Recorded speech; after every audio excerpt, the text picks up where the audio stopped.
Without further ado, it is about that time. And I know there's going to be tons of questions for this one, and we will be answering them live.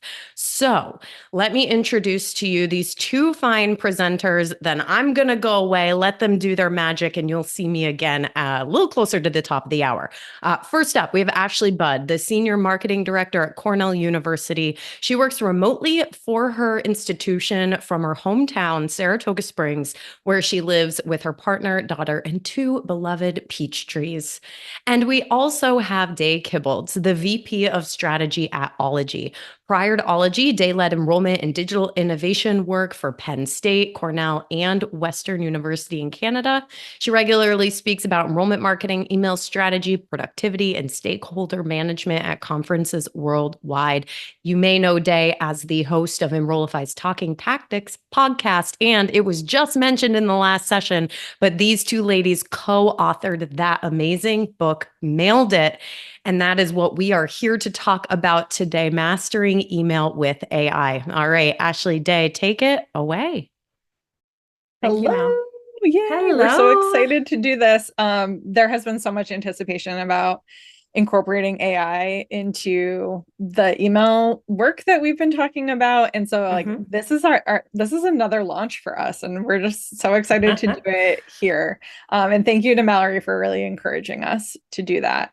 Day, any other intros you think we should do before we just get to it? I just want to say that I know a lot of folks are here because we promised them a gift, and Yes. we will give you that gift at the very end. Yes. Custom GPT with all our tips from our book Mailed It.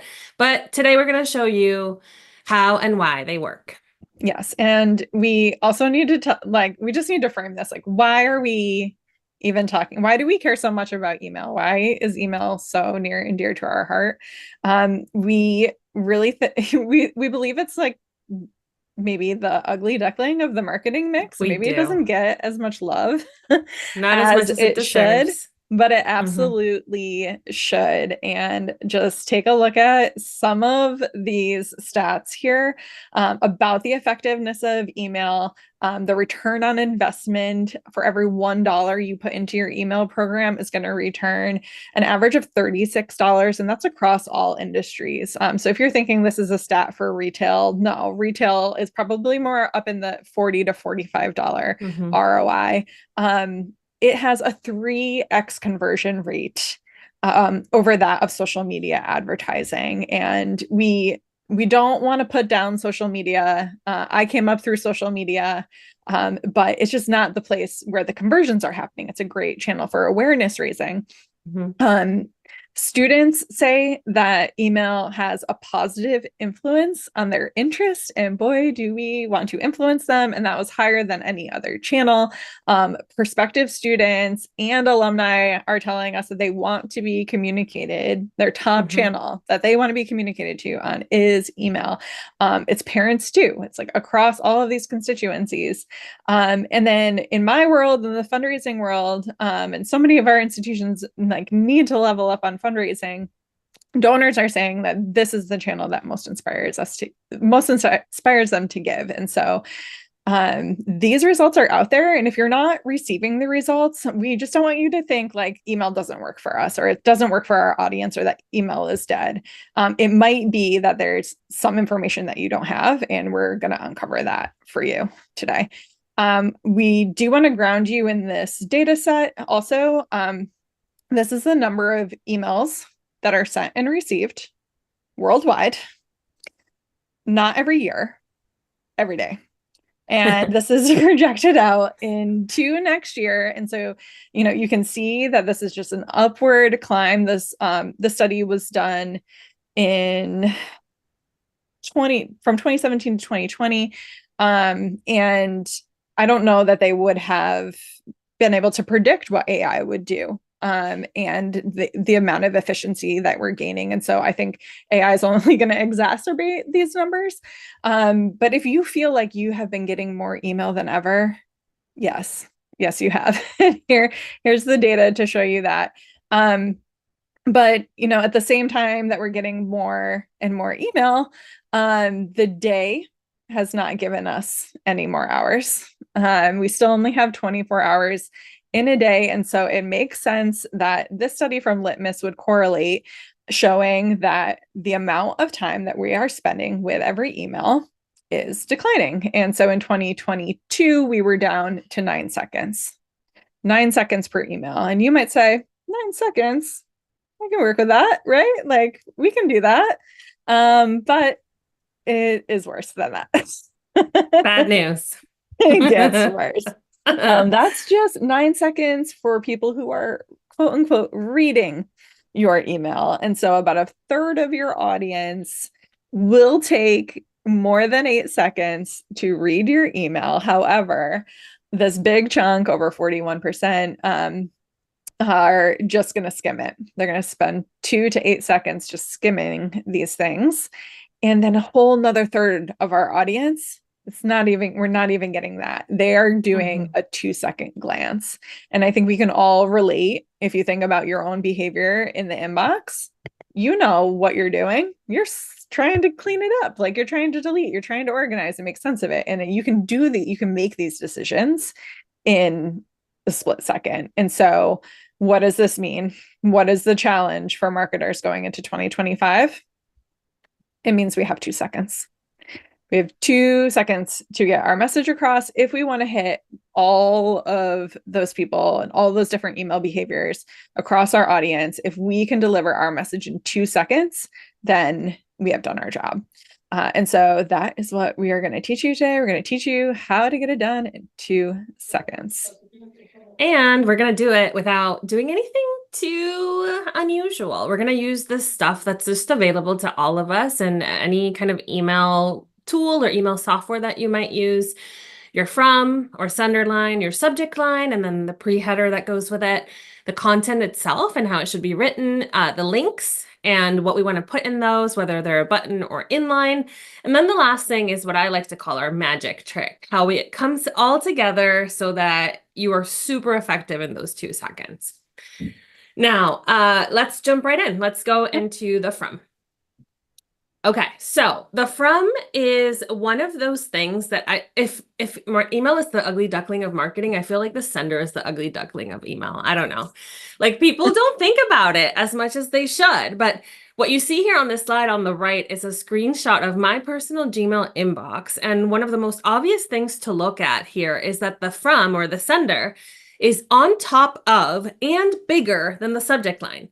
And when you hear people talking about emails, like we all kind of understand the importance of subject lines, but we don't talk nearly as much about the importance of the sender, right?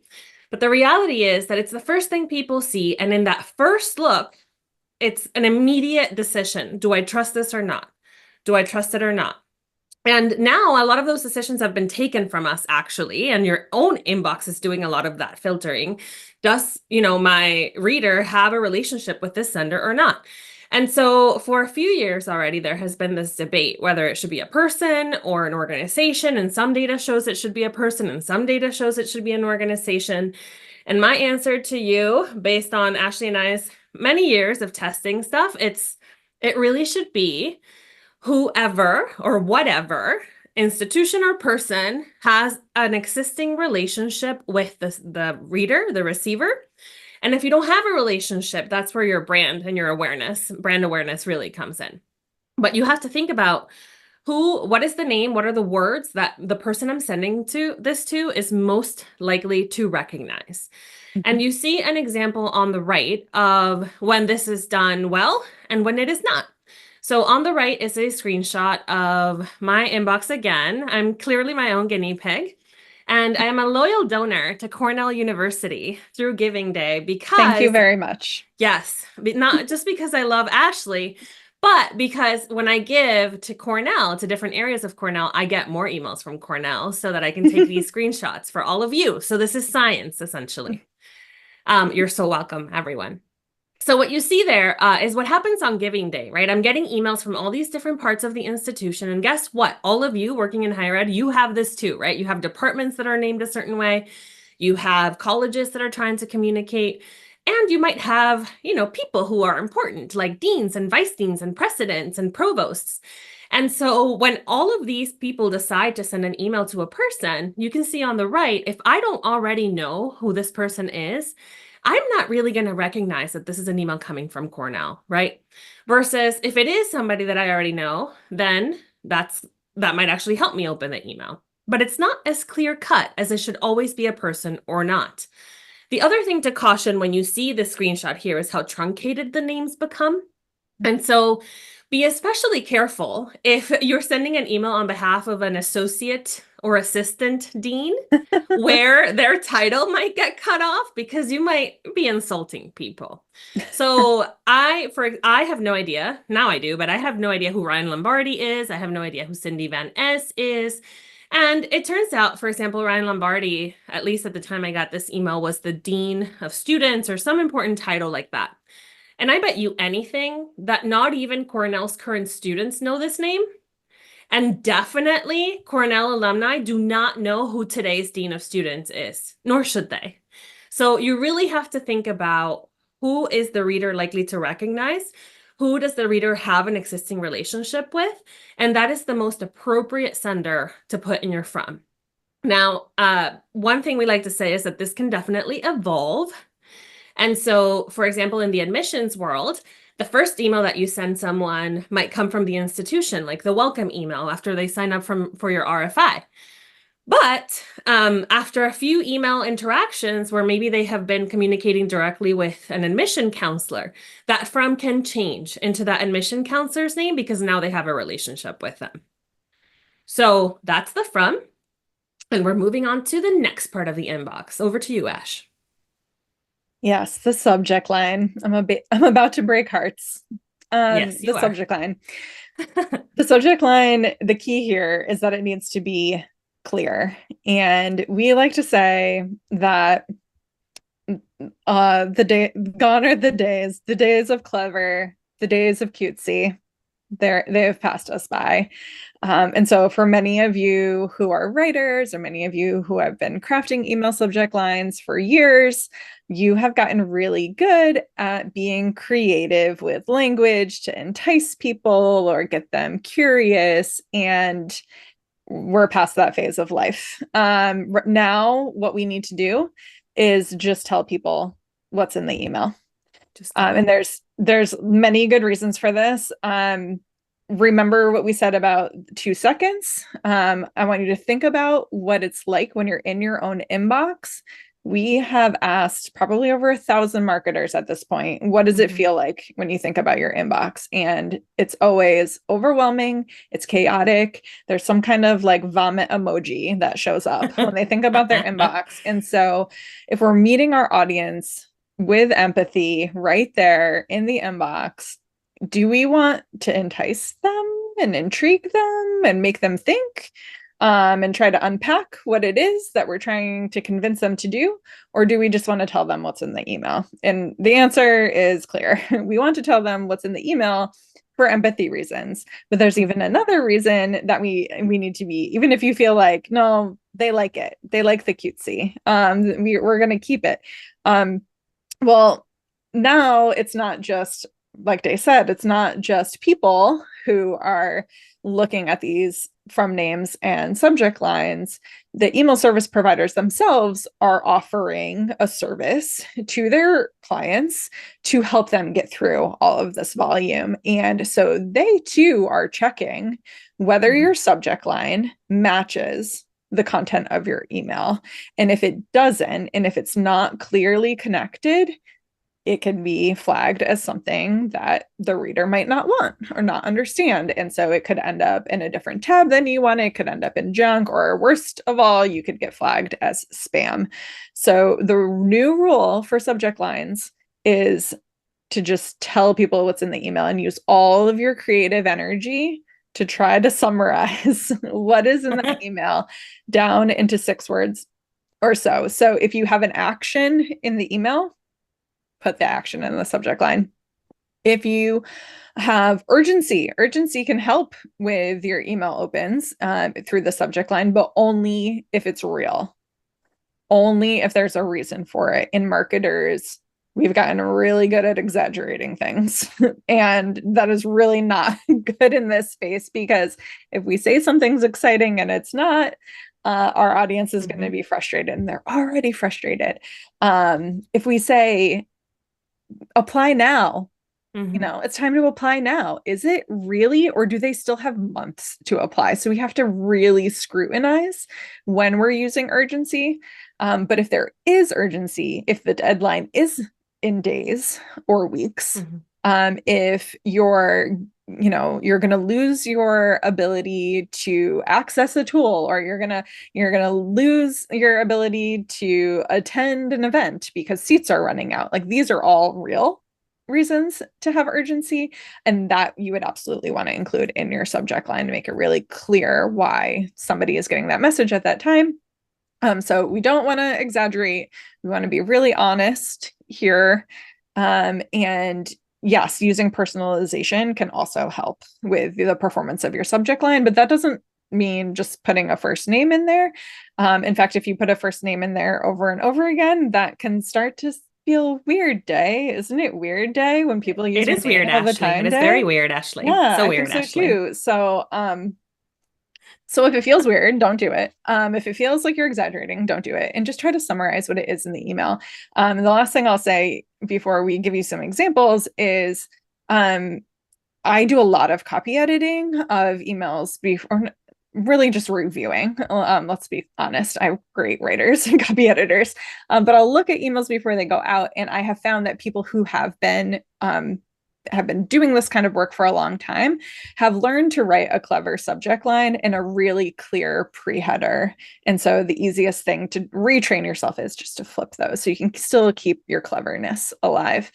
But what I want to do is a little bit of interactivity. So if you are looking at a different screen, come back over. I want to know, and you can put it in the chat, which one of these two subject lines would you open? Number 1 or number 2? 2, 2, 2, 2, 2, 2.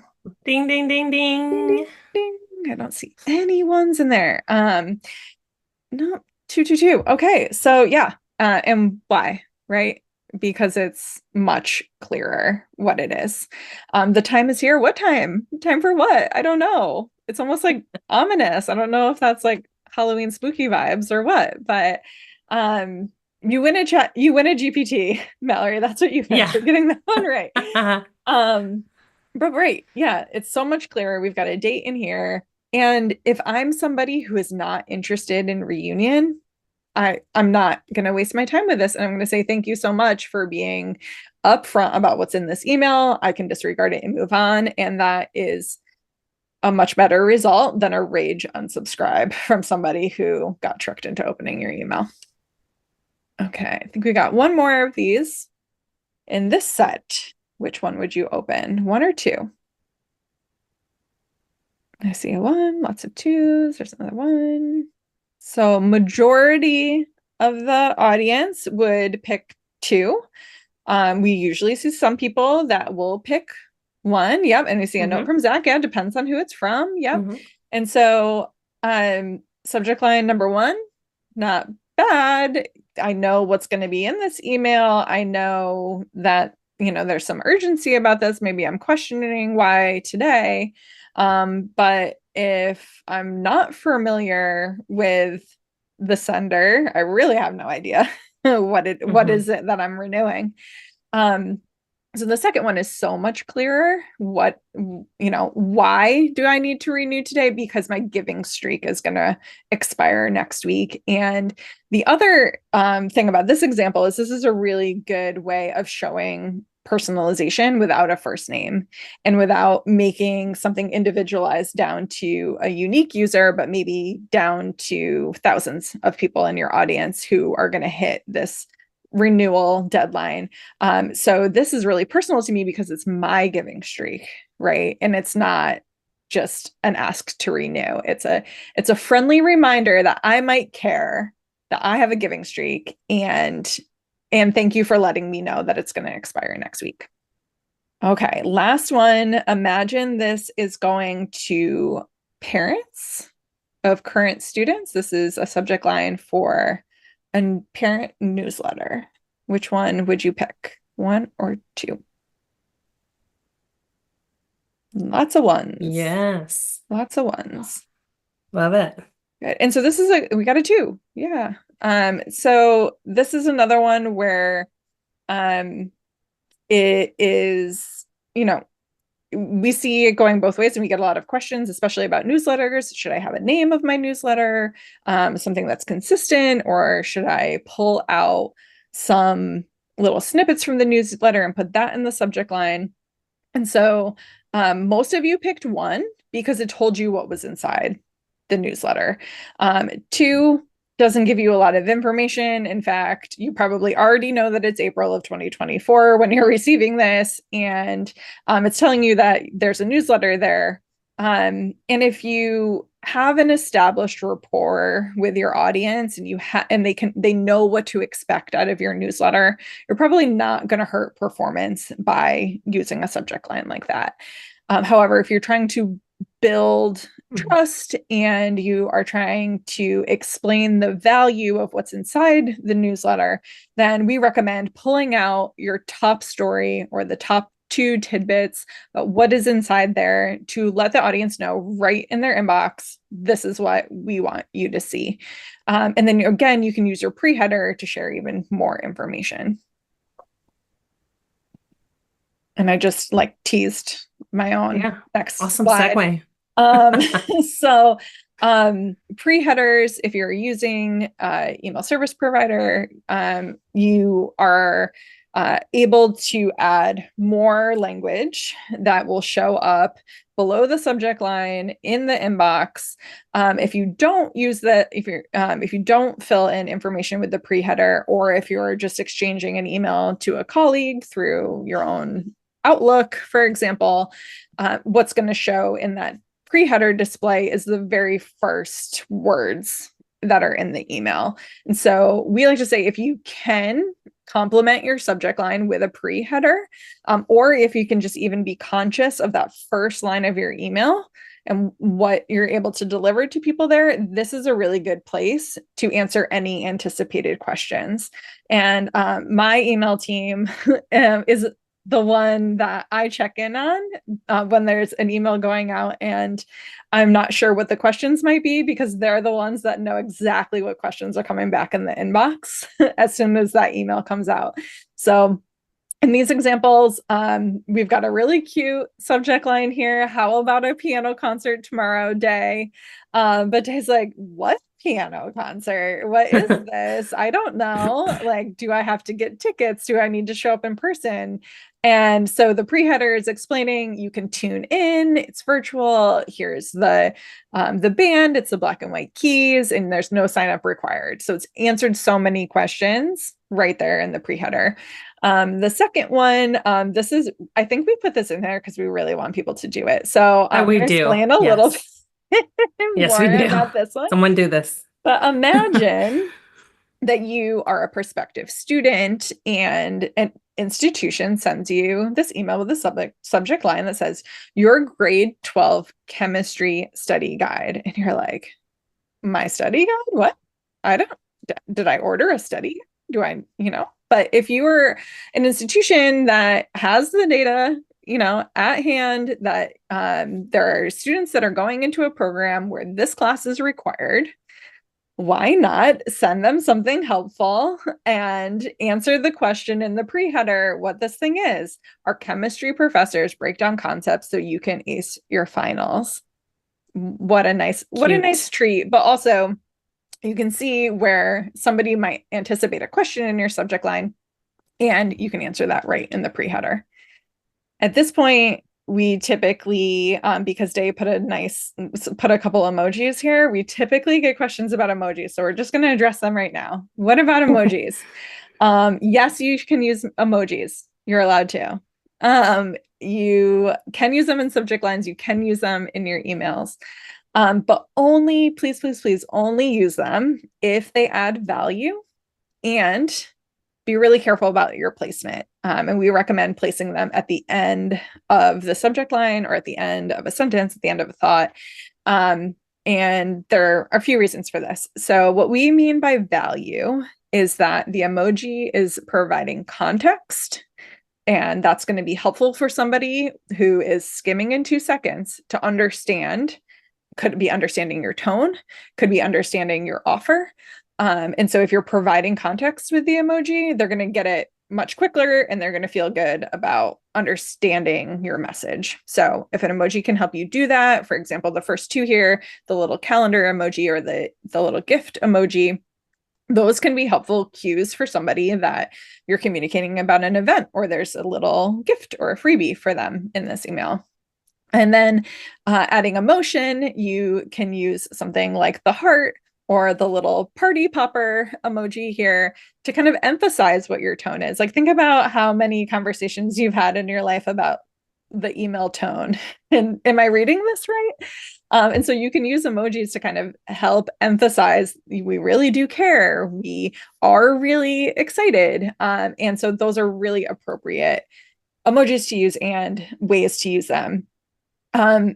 The reasoning behind our placement is that there can be issues with accessibility, there can be display issues, and then we also want to recognize that emojis can be interpreted differently across different cultures and different generations and different contexts. So consider your audience when you're using emojis. If you have an audience member who's using an assistive device, they may have your email read to them. And every one of these emojis has a hard-coded word associated with it that you cannot change, and it will read that word. So you don't want to start your subject line, party popper, come to the event. Like that is confusing to somebody. And you're wasting really precious real estate by doing that. If those party poppers don't display, they're going to show up as weird little boxes or not at all. We don't heart email. We love email and we put a heart at the end because we can't let these emojis carry any real context. They might not show up. And then our message doesn't make sense. And then as far as interpretations go, boy, are there some interesting interpretations of emojis that are out there. So be really, really mindful of the ones that you're using. And if you're not sure whether they can be interpreted differently, you can pop an emoji right into Urban Dictionary and get all the definitions of how that emoji is being used. I'm excited to share our first AI prompt. Everybody's like, where's the AI? Where is it? It's coming, folks. We're going to recommend that you write your own emails. And if you're writing your own email first, what you can do is ask the AI tool to summarize your email in 6 to 9 words. And if your email includes an action and date, you can tell the AI with this prompt to include the action and the date. And so this is our first pro tip. If you're using AI to help you get through your email workflow, you've got an email ready to go. You're trying to get the perfect subject line. Can you summarize this in 6 to 9 words, include the action and the date? Yeah. Cool. We got more to share. I like to always point out that we are half an hour in and we have not even opened the email yet, but we're about to. So let's jump right in. Okay, so the subject line got us in. The language of the email is going to get us through. So let's talk about what it should be. The most simple rule to think about here is that we want to be writing at a 7th to 9th grade reading level, or 6 to 8, or somewhere oscillating around 6 and 7 here. The reason for this is the reading level that most people are really comfortable with in everyday life and understanding what we're reading. So a lot of the things that we're used to consuming, like newspapers or blogs or our favorite books, all that stuff that feels really easy to read and like we actually consume because we want to, it's written at this reading level and it makes us feel good. Now, it's more important than it makes us feel good. The really important reasons we want to do this are, I think, here in the next slide, Ash. I would say foundationally, using this simple language and this reading level makes your content accessible for everyone. So I'm seeing some folks in the chat who are used to writing in different languages, But even within if it's just a person who just speaks one language, right? Like we all have different levels of literacy.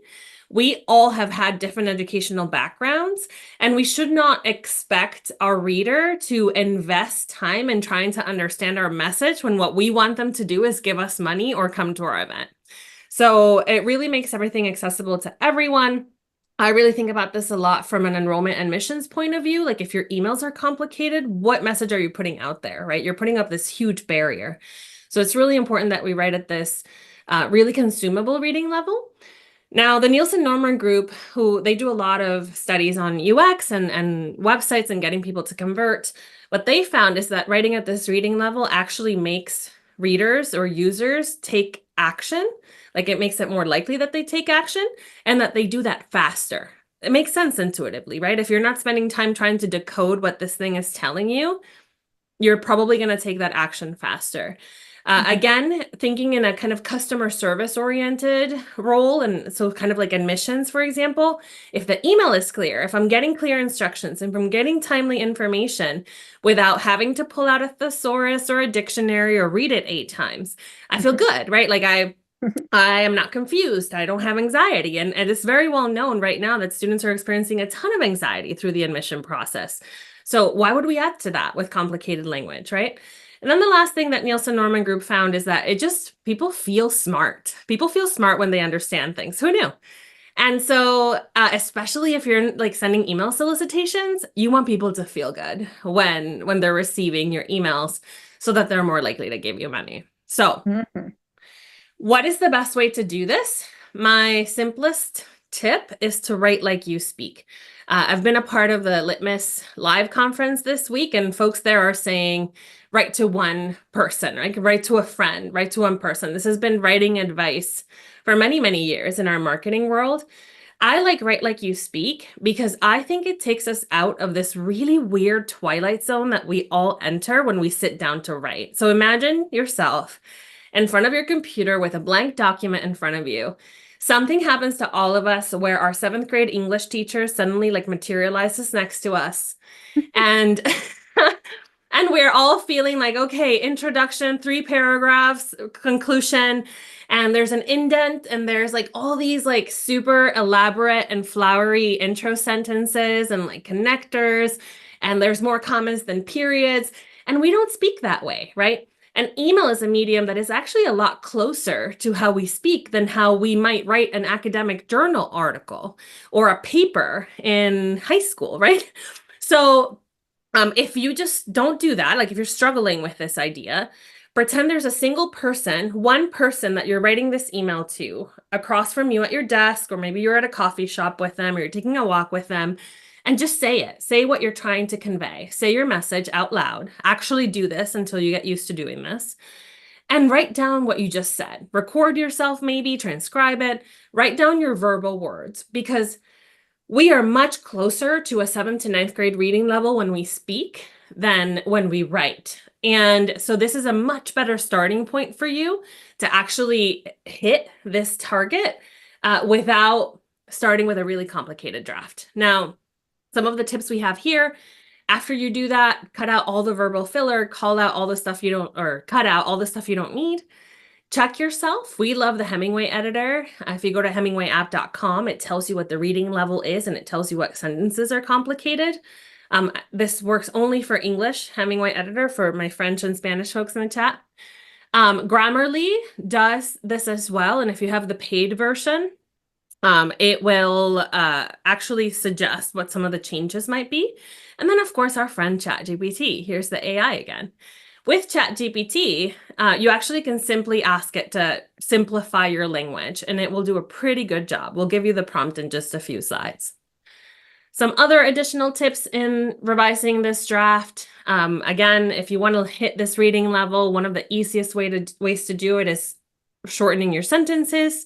So use more periods and don't use commas. And I promise you it's okay to start a sentence with and or but, and nothing's going to happen. Nothing's going to go wrong. I promise you Your English teacher's not coming for you. Nope, they won't know. They won't know. So eliminate any leading phrases. This is also something we're all guilty of. In order for you to not miss this event. Please register by. Please is also one of those words that it's like, well, why please, right? Like, I understand if we're asking each other for favors that we might do that. But if you're sending an email to 50,000 people asking them to do a thing, please is just filler, right? Like, I like to say, Amazon doesn't ask me to please spend my money, but I still do. And then there's some kind of just phrases here for you to be conscious of that we don't really need. We don't need 4 words to say daily. We don't need 3 words to say try. So really think about what's the shortest, most succinct way that I can say this. And then you can think about how this applies to your subject lines as well, right? If we only gave you 6 to 9 words, you want to try to use the shortest way possible to say the thing. Okay.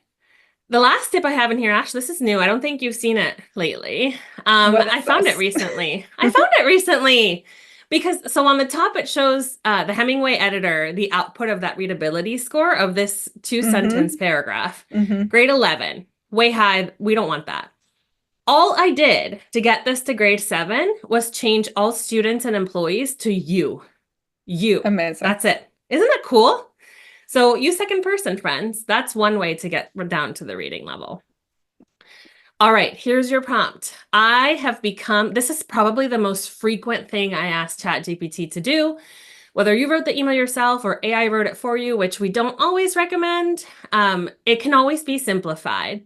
And so what I do is I take my email, I put it in there, and I say, simplify this copy, use short sentences in second person, start all your sentences with the action or the most important information. The output is really good with this prompt. All right. So we went into the email, but we didn't talk about how necessarily we're going to get people to do stuff. Although we're making them feel really good because they're able to understand our language and we know that they're feeling confident in the messages that we're sending with that simple language. However, we need to address action-driven links and buttons. And in 2019, Campaign Monitor came out with this study that said using a button instead of a link increases clicks by 28%. And everybody was like, oh my gosh, let's put a button on everything. The buttons are gonna save us. But in reality, a button is not magical.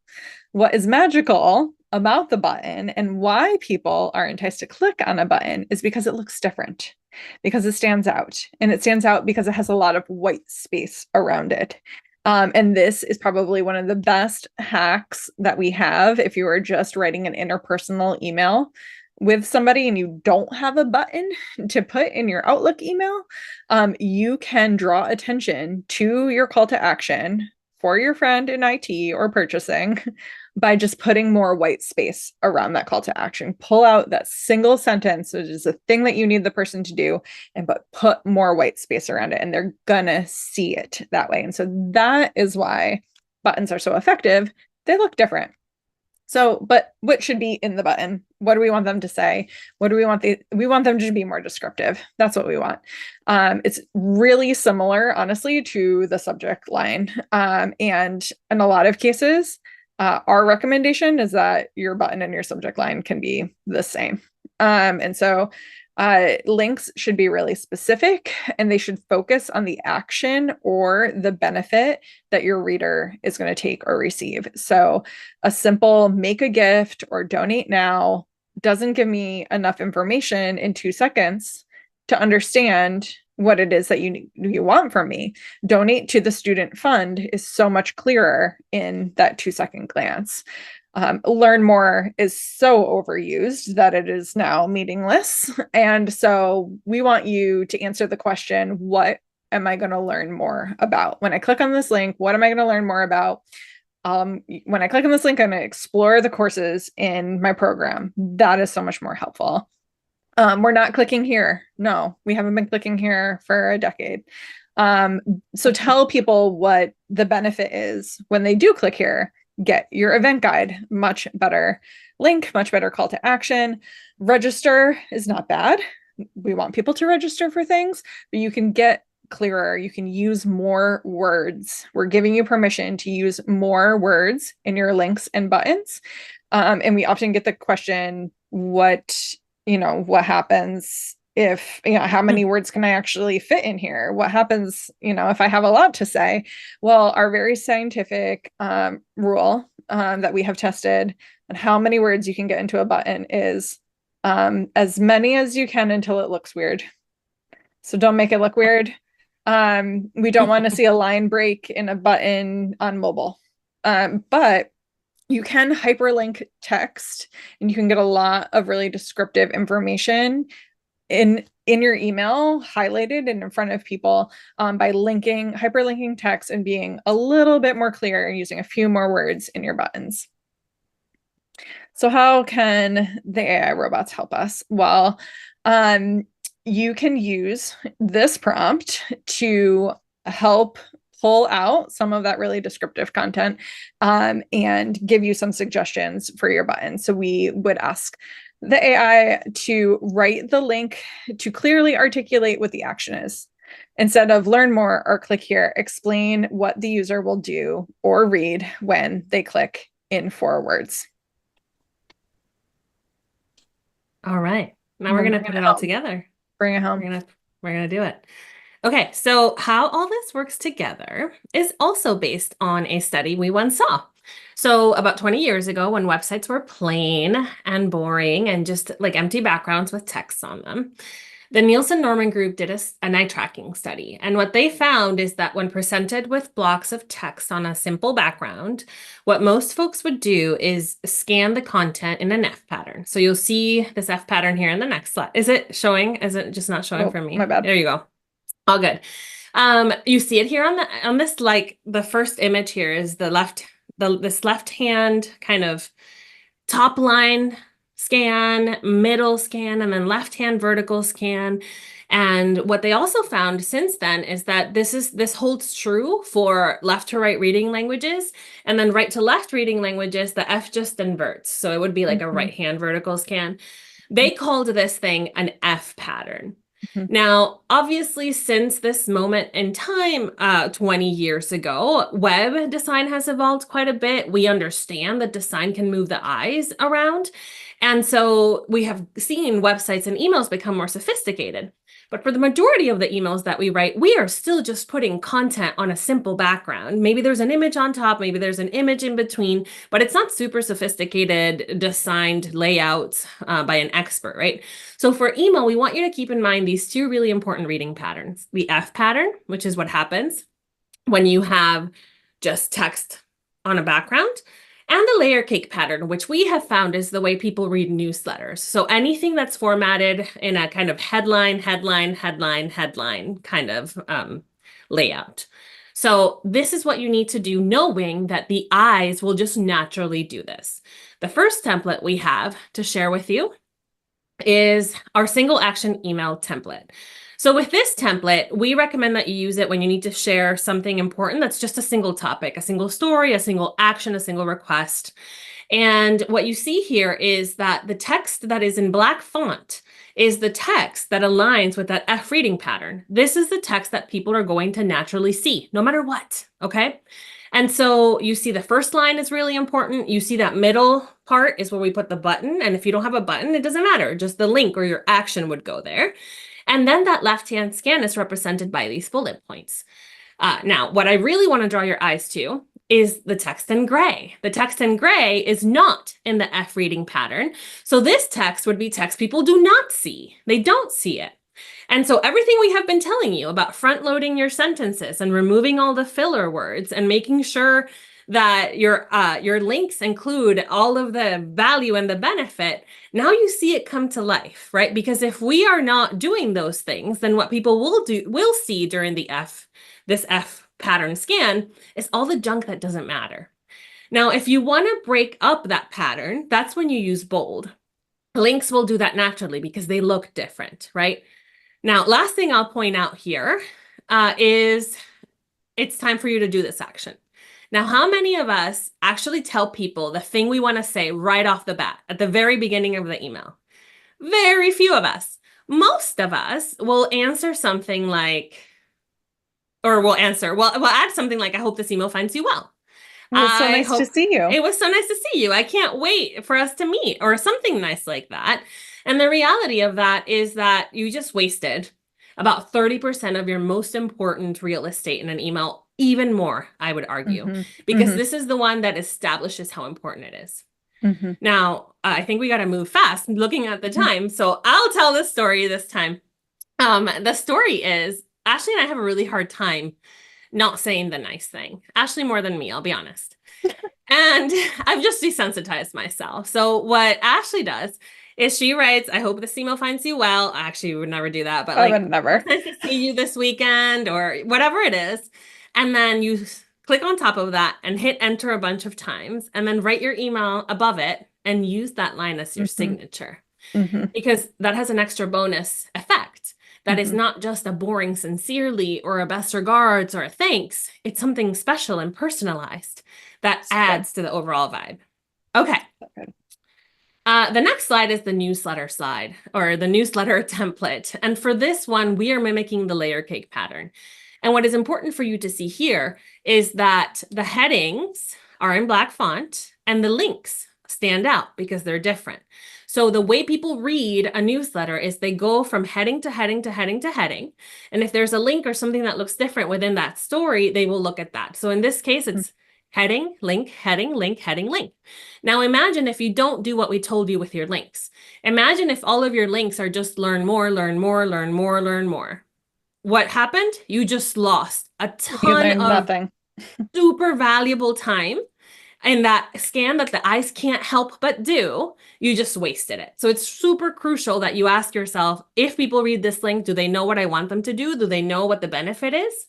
And it's also super crucial that you abandon this restriction imposed upon us by the person who first programmed and hard-coded your templates in your email system that says that the headings have to be news or events or something completely meaningless that doesn't actually give the reader any meaning at all.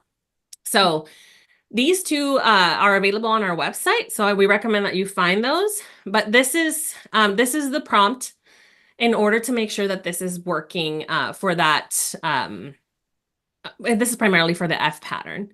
Start the email with the most important action. Make sure the call to action is in the second line. Use line breaks. Break up content with headings. Write headings as descriptions of their section. You do this, it'll try. It'll do a pretty good job, but always, always review and edit. All right, we're going to do a rapid fire test of whether these things work. And I think we'll skip a few, Ash. Okay, first, so here's what's going to happen. If you have us in the background right now and you're not looking at the screen, please come back because we're going to show you an email for 2 seconds. Remember, that's all the time we have. And in those 2 seconds, we want you to tell us in the chat what you saw. What did you see in 2 seconds? And then we'll go from there. Let's try the first one. Oh my God, that was so fast. That was mine too. Oh my God. What did you see? What did you see? Tell us how the day went button. Oh, okay. Yeah. Okay. 2 seconds. Perfect. So go back. That's exactly what it said. Tell us how the day went. You don't need to read any of the other junk. Now, because we're short for time, I'll tell you a couple things about this email really quick instead of asking you to think about it. 1, the subject line of this email is exactly that same text. Tell us how the day went.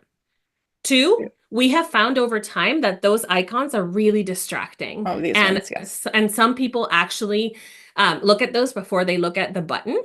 And we don't want that. And then 3, this is a survey and I got 98% completion on that survey. And so it works. It's magic. Day is a genius. I am a genius. All right. Are we ready for the next one? Yeah. Because I'm going to do it fast. Yeah, do it fast. How about that one? Boy.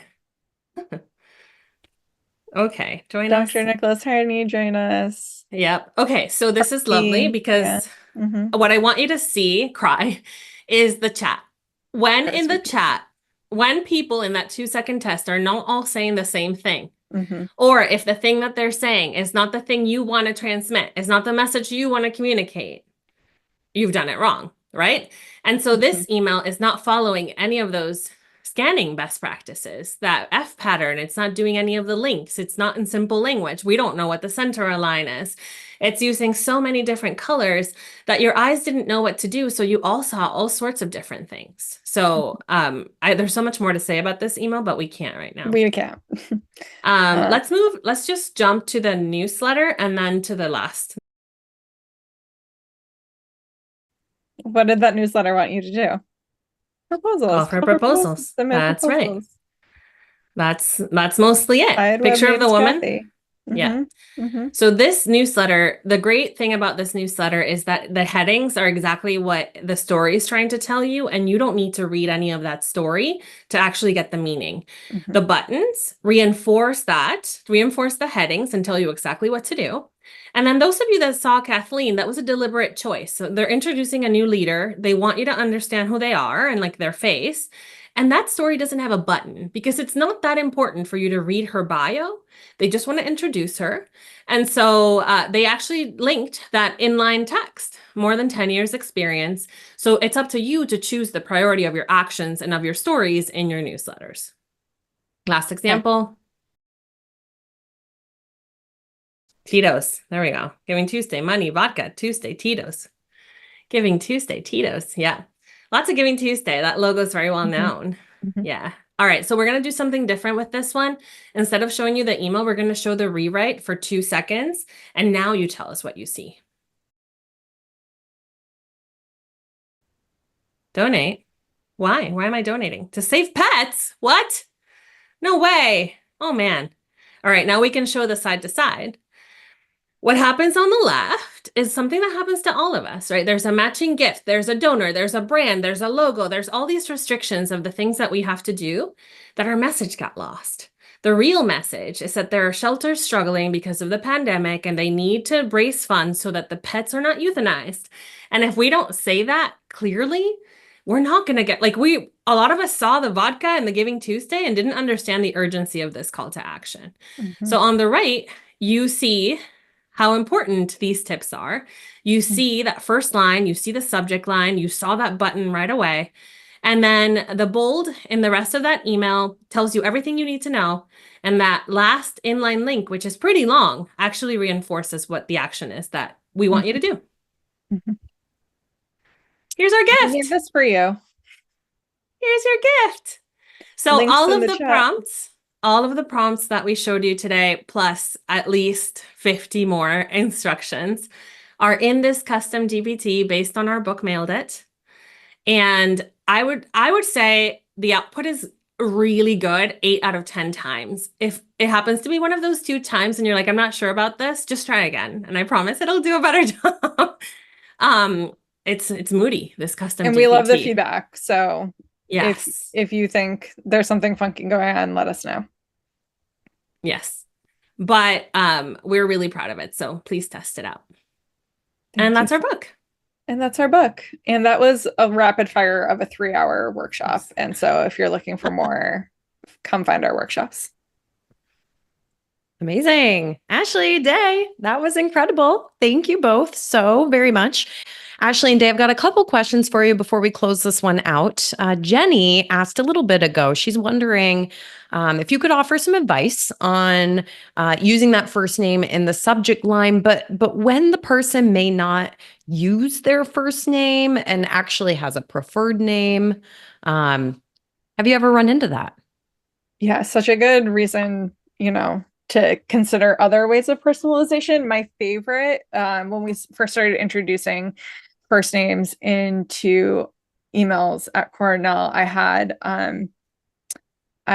a person who's very close to the university write me back and say, I am not Mary. I am Mrs. Jones. And I was like, whoa. Okay.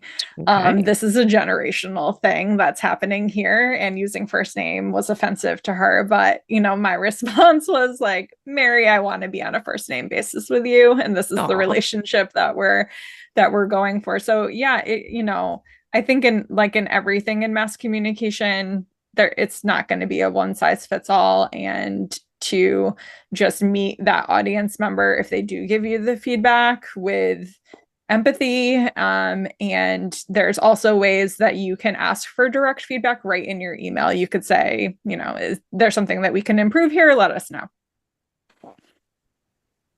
All right, Day, next question's for you. Have you noticed, and Melissa's wondering, have you noticed that sentence case caps perform better, or capitalizing every word, or hey, I'm going to throw it in, just capitalizing the whole thing? Let's just shout at people. No? Let's Is that not what we do do? that. No.